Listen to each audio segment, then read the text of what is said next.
अस्सलाम वालेकुम स्टूडेंट्स।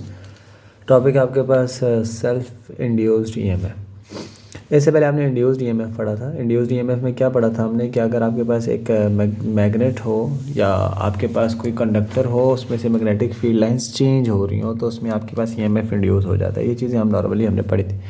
मिसाल के तौर पर अगर आपके पास यहाँ पर एक मैग्नेट है, उस मैग्नेट को मैं इसके करीब लेके आऊँगा तो इसमें से करंट फ्लो करना शुरू कर देगा, और अगर मैग्नेट को पास ला के मैं रोक दूँ उसके बाद इसमें मज़ीद करंट फ्लो नहीं करेगा, क्योंकि उसमें से मैग्नेटिक फील्ड लाइंस चेंज नहीं हो रही।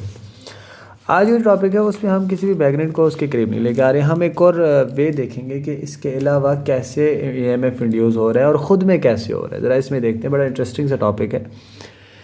आप लोग देखते हैं कि नॉर्मली वैसे ये बिहेवियर ज़्यादा हमें मिलता है जब हम अल्टरनेटिंग करंट एसी करंट को लेते हैं, लेकिन यहाँ पर आपके पास एसी करंट नहीं है, डीसी करंट है। डायरेक्ट करंट की बात करें तो हम ज़रा डायरेक्ट करंट में देखेंगे। नेक्स्ट चैप्टर में आप अल्टरनेटिंग करंट को डीपली डिस्कस करेंगे तो फिर वहाँ पे हम इसके बिहेवियर को डिस्कस करेंगे। ये जो आपके पास वायर माउंटेड कोयल्स हैं, इनको हम इंडक्टर भी कहते हैं। तो अगर आपके यहाँ पे इंडक्टर का वर्ड यूज़ हो तो आपने इसे परेशानी होना कि ये क्या चीज़ है। आपके पास इंडक्टर भी इसको कहते हैं।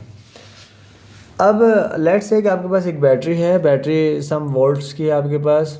लेट्स से कि ये जो बैटरी आपके पास ये आपके पास 6 वोल्ट की है, और मैं कहता हूँ कि इस पूरे सर्किट की जो रेजिस्टेंस है वो कह देता हूँ मैं R इज इक्वल टू कह देता हूँ मैं 3 ओहम्स है। तो अगर मैं ओम लॉ को यूज़ करूँ V is equal to I R, तो I is equal to V by R, तो I is equal to voltage हो गया आपके पास 6 और ये हो गया आपके पास 3, और ये आपके पास बन जाएगा 2 एम्पेयर।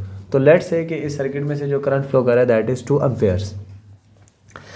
अब जब हम इस यहाँ पर अगर स्विच को हम ऑन कर दें तो करंट जो है वो क्या ज़ीरो से एकदम 2 एम्पेयर हो जाएगा विद इन कह सकते हैं कि विद इन अ मोमेंट। तो ये है कि करंट ज़ीरो से 2 एम्पेयर होने में कुछ टाइम लेगा। वो टाइम कितना हो सकता है? वो टाइम हो सकता है 1 सेकंड का भी, 1 मिली सेकंड का भी, लेकिन बेशक छोटा सा टाइम, वो टाइम तो लेगा। तो आप देखेंगे कि करंट की वैल्यू क्या हो रही है आपके पास, चेंज 0 से 2 एम्पेयर तक जाने में करंट की वैल्यू चेंज हो रही है।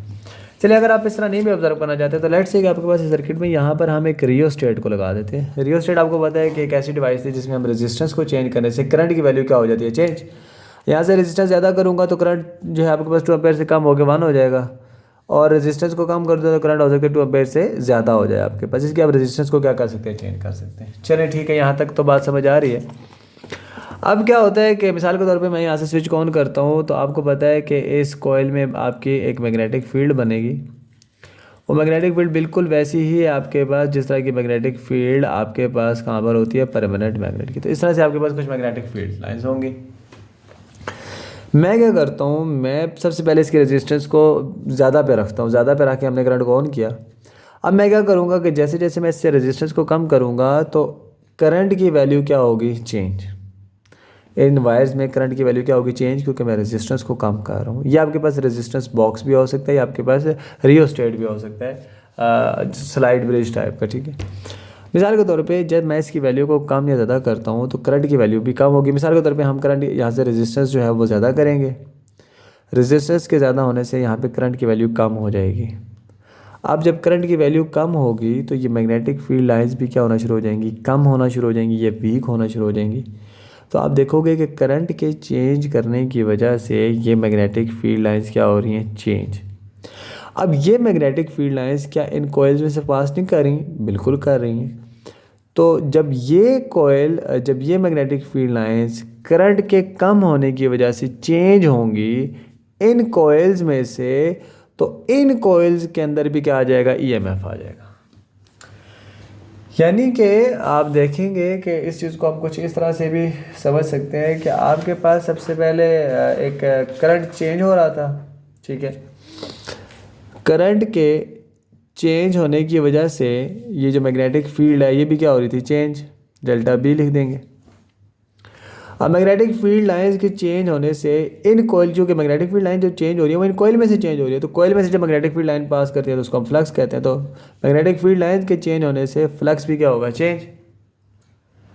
और फ्लक्स के चेंज होने से पता है आपको कि आपका इंड्यूस्ड ईएमएफ जनरेट होता है, ये हम पहले ही पढ़ चुके हैं। तो इन्हीं कोयल में एक और ईएमएफ आएगा, और इस इंड्यूस्ड ईएमएफ की वजह से इंड्यूस करंट भी आएगा, और इसकी डायरेक्शन इससे क्या हो जाएगी, ऑपोजिट, क्योंकि हमने लेंजेस लॉ में पढ़ा था कि इंड्यूस्ड करंट या इंड्यूस्ड ईएमएफ अपनी काज को क्या करता है, अपोज करता है। काज क्या थी, काज था ये करंट, जिसका जो करंट चेंज हुआ तो मैग्नेटिक फील्ड बनी, मैग्नेटिक फील्ड चेंज हुई, मैग्नेटिक फ्लक्स बना, मैग्नेटिक फ्लक्स चेंज हुआ तो ईएमएफ इंड्यूस हुई, उसकी वजह से दोबारा से इंड्यूस करंट हुआ और इसकी डायरेक्शन से क्या होगी, ऑपोजिट।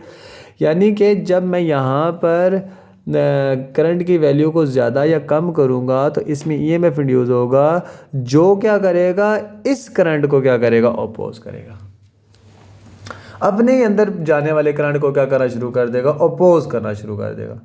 आप इसको पढ़ेंगे जब आप 15 चैप्टर पे जाएंगे गालिबन, तो उसमें क्या होगा कि जब यहाँ पे आप करंट की वैल्यू को कम करोगे तो ये इसको अपोज करके करंट की वैल्यू को कम नहीं होने दे रहा होगा, और जब इसकी वैल्यू ज़्यादा करोगे तो वो अपोज करके इसकी वैल्यू को ज़्यादा नहीं होने देगा। ये बिल्कुल लेंजेस लॉ की तरह ही है आपके पास, ठीक है। तो ये आपके पास किस वजह से हो रहा है कि इन कोइल्स के अंदर खुद में, क्योंकि मैग्नेटिक फील्ड लाइंस चेंज हो रही हैं, फ्लक्स चेंज हो रहा है, तो खुद में ही एक ईएमएफ इंड्यूस हो रहा है, जिसको आप क्या कहते हैं, सेल्फ इंडक्टेंस कहते हैं, ठीक। अब ये सेल्फ इंडक्टेंस किस वजह से आई है, करंट के चेंज होने की वजह से, और करंट जब चेंज होता है तो मैग्नेटिक फ्लक्स भी चेंज होता है। तो मैं कह सकता हूँ कि जितना आपके पास करंट चेंज हो रहा है उतना ही आपके पास क्या चेंज हो रहा है, मैग्नेटिक फ्लक्स, डेल्टा फ्लक्स। तो ये दोनों आपस में क्या है, प्रोपोर्शनल। हम इसको प्रोपोर्शनलिटी के साइन के साथ लिख लेंगे। और इसी के साथ आपको पता है कि नंबर ऑफ़ टर्न्स जितने ज़्यादा होंगे आपके पास अपोजिशन भी उतनी ज़्यादा होगी, मैग्नेटिक फील्ड भी उतनी ज़्यादा जनरेट होगी। तो हम इसको लिखेंगे करंट जितना चेंज होगा और साथ में नंबर ऑफ़ टर्न्स जितने ज़्यादा होंगे उतना ही ज़्यादा आपके पास फ्लक्स की वैल्यू भी क्या होगी, चेंज होगी। तो इसको हम कुछ इस तरह से लिख लेते हैं, N delta phi is proportional to delta I. Proportionality के साइन को रिमूव करेंगे तो आपके पास कोई कांस्टेंट आएगा, तो यहाँ पर जो हमने कांस्टेंट यूज़ किया that is L delta I. L is equal to क्या आ जाएगा, N delta phi by delta I. ये एल क्या है आपके पास, इस एल को हम कहते हैं इंडक्टेंस। ये एल आपके पास क्या है, इंडक्टेंस। हम इसको भी देखेंगे कि ये क्या है। अब ईएमएफ का फार्मूला आपने जो पढ़ा था वो क्या था, E is equal to delta phi by delta t, और नंबर ऑफ टर्न्स अगर एक से ज़्यादा है तो फार्मूला क्या बनेगा, is equal to N delta phi by delta t. ये आपके पास फार्मूला था। अब यहाँ पे लिखा हुआ है एन डेल्टा फाई, यहाँ पे भी लिखा हुआ है एन डेल्टा फाई, जो कि किसके बराबर है, एल डेल्टा आई के। तो हम इसको रिप्लेस कर देंगे तो आपके पास ये इंड्यूस्ड ईएमएफ किस फॉर्म में आ जाएगा, एल डेल्टा आई बाय डेल्टा टी। ये आपके पास क्या बन जाएगा, इसका एक और फार्मूला।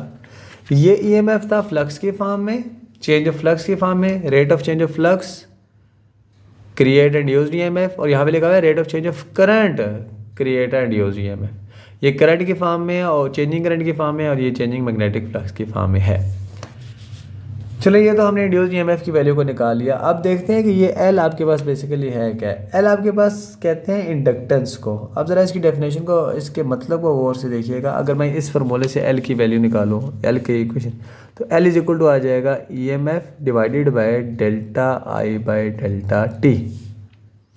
और अगर इसकी यूनिट की तरफ जाऊँ तो ये क्या लिखा होगा, ईएमएफ की वैल्यू तो होगी वी, और ये आ जाएगा आपके पास एम्पेयर पर सेकेंड।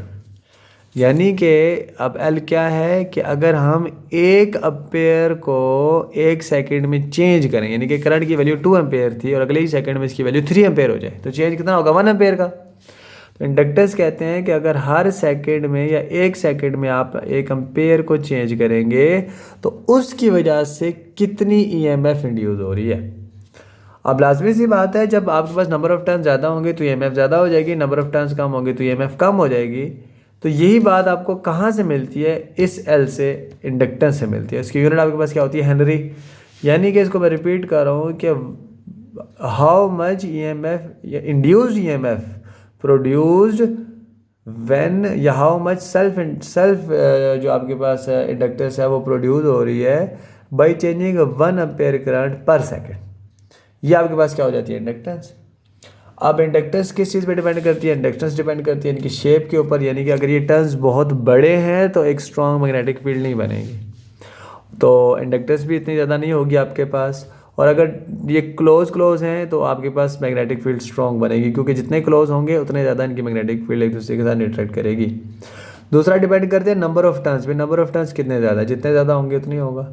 इसके अलावा वो डिपेंड करते हैं कि अगर बाज़ इस तरह होता है कि हम इस कोयल के दरमियान में, ये हम चलेंगे मैग्नेटिज्म के चैप्टर में पढ़ेंगे, कोई सॉफ्ट आयरन कोर रख देते हैं, लोहे का छोटा सा टुकड़ा रख देते हैं। उससे क्या होता है कि ये एक स्ट्रॉन्ग मैग्नेट बन जाता है अगर आप इसके दरमियान एक सॉफ्ट आयरन कोर को रखते हैं, क्योंकि आयरन के जो मैग्नेटिक प्रॉपर्टीज़ हैं वो सपोर्ट करती हैं अगर हम इनको मैग्नेट के अंदर रखते हैं। तो उस केस में आपके पास सेल्फ इंड्यूस्ड ईएमएफ भी ज़्यादा जनरेट होगा अगर आपके पास मैग्नेटिक फील्ड भी ज़्यादा होगी। और वो कैसे होती है, जगह दरमियान में कोई कोर रख दें जिसकी मैग्नेटिक परमेबिलिटी जो है वो काफ़ी ज़्यादा हो। तो इस तरह से हम इंडक्टर्स को भी डिफ़ाइन करते हैं। और ये आपके पास छोटा सा इंट्रोडक्शन था इस टॉपिक का, एक छोटा सा टॉपिक है, इसको आप एक बार रीड भी करेंगे तो आपको चीज़ें समझ आ जाएगी। और आपके पास जो एल इंडक्टेंस है इसकी जो यूनिट है इसको हम हेनरी कहते हैं। हेनरी इसकी आपके पास क्या है यूनिट।